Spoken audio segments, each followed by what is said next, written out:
Well, thanks for checking out my video. I'm going to show you how to remove the stock prop and install a prop saver and GWS prop on the Park Zone Sukhoi here. So I use a small pair of pliers, nothing fancy. Just grab the prop shaft here.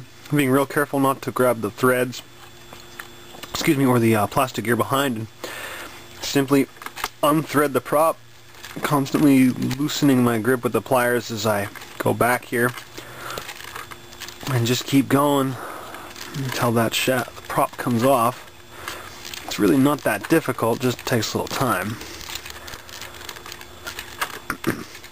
How about I speed things up here so you don't have to endure this pain.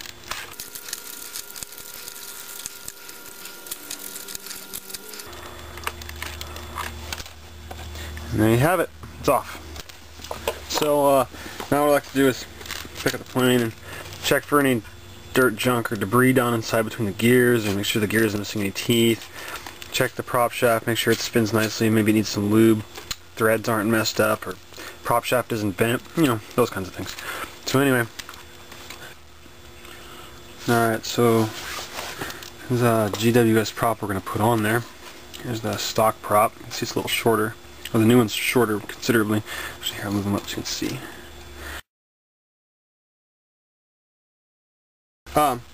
So here's a little prop saver I'm going to be putting on. It's kind of hard to tell really what it is, but trust me, there's the front and the back. I don't know if you can see this, but the back actually has two little dimples that stick off.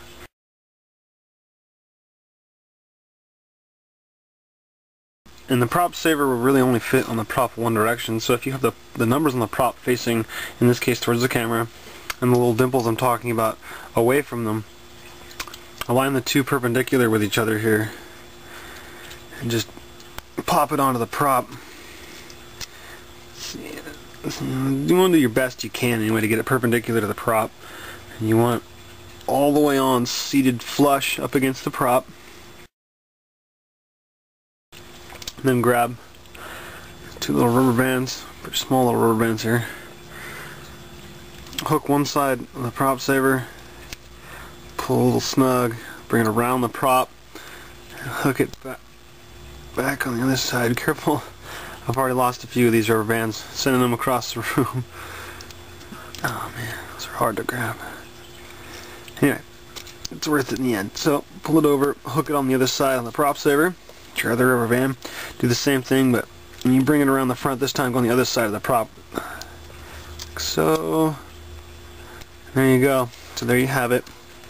Kind of just sits on there real good. Because it's shorter than the stock prop, less likely to break, you know, coming in on a steep landing or God forbid a crash. Also, as you can see towards the middle here, the prop hub, if you will, it's a lot more plastic. I've broken several of these, yet none of these. So you get your prop saver mounted to your prop, everything's good to go. Go ahead and take your same needle nose pliers. Reverse procedure to putting this back on as you're taking off the stock prop. Grab the shaft, be careful not to grab the plastic gear and squish it, or grab any threads, blah blah. Try to be careful to not cross thread it as well. So anyway, here we go. Just stick it on. Oops. Twist, and eventually you'll feel it catch, and stiffer and stiffer. And then once again, I'll save you the pain of having to watch this. I'll go ahead and speed it up now.